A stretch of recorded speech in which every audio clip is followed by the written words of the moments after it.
A while ago, I put up a video expressing my disappointment in the design of the Superman costume on Smallville.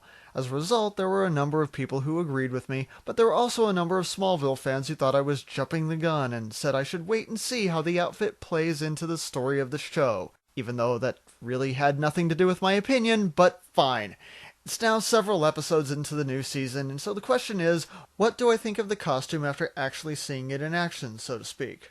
Well, I have to admit, it's okay. It's not terrible, but it's not really good either. It's just kinda there. Now, for all you people defending this, I'm not asking you to hate the outfit. I mean, if you like it, then fine. But how do you keep denying that this looks like a copy of every Matrix knockoff that's come out for the last decade? The problem isn't necessarily that it's bad, it's just lazy. I'll say it again. This looks exactly like this, and even more exactly like this, and has absolutely nothing to do with this. Get it? And while you can make an argument for someone like the Punisher, since the all-black design more closely resembles his comic book appearance, Clark Kent is not the Punisher. I mean, he actually looks more like Superman in his regular street clothes. Now let me clarify that I wasn't expecting 100% originality. After all, Superman is one of the first comic book superheroes, and as such, his costume is actually kind of a basic template for all supersuits that appeared after him. For this latest design, I was simply hoping for something actually resembling a superhero costume instead of adopting a look that goth kids have already been copying for years.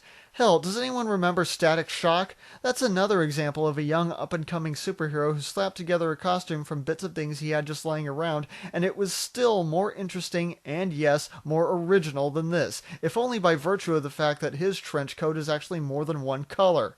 Oh, and for everyone saying I should wait and see how the costume is explained in the show, it doesn't happen. He literally just shows up in the trench coat and that's it. All he says about it is, I'm wearing my family's symbol to remember that I'm a Kryptonian. But he could have just as easily done that while wearing his traditional colors. I mean, if he even said something like, well, this is the closest thing I could come up with that resembles Kryptonian clothing, at least that would have been something. But no, nobody says anything. He just shows up as Super Neo and that's it. And, by the way, for another example of what I'm talking about, did anyone happen to catch the episode with Metallo? That's how you reimagine a character. Yeah, the glowing chest plate is somewhat reminiscent of Tony Stark, but in all fairness, pretty much all the other versions of Metallo have had a similar appearance at one time or another. But that's why this works. It references the character's older appearance, but it still has some elements to set it apart and make it new. And better yet, the story surrounding the character, once you learn what it all is, actually makes sense. It's all set up really well, and considering the ways that some other characters have been handled on Smallville, I'm actually pretty damn impressed with this one.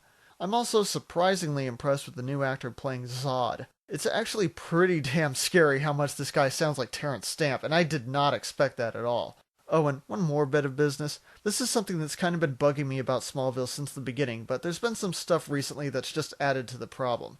There's a part in the show's opening sequence that seems to show Clark wearing glasses, which is, of course, one of the traditional ways in the comics that he disguises his face to keep people from recognizing him as Superman. But so far on the show, he's never really worn glasses regularly, and yet he's already working at the Daily Planet, and he's known Lois Lane for years. That means everyone already knows what his face looks like. Keep in mind that for most of Superman's critics, the idea of tricking everyone with eyeglasses is kind of flimsy at best. In the original Richard Donner movie, it kind of makes sense because he moves from this isolated farming town in the middle of nowhere to a big bustling city where literally no one knows who he is. And during the transition between those places, he drops off the map completely for 12 years to train in the Fortress of Solitude. 12 years! Think about it! That means that even the people who did know him as a skinny, awkward teenager probably wouldn't remember him all that clearly, and they certainly wouldn't recognize him when he suddenly re-emerges as a super-powered tower of muscle. But the way this show has been set up, how is he supposed to make any kind of transition to becoming Superman and have it make any damn bit of sense? Is he just supposed to put the glasses on and instantly make everyone forget what he looked like before? Because trust me, it wasn't even that convincing when Christopher Reeve did it in Superman 2.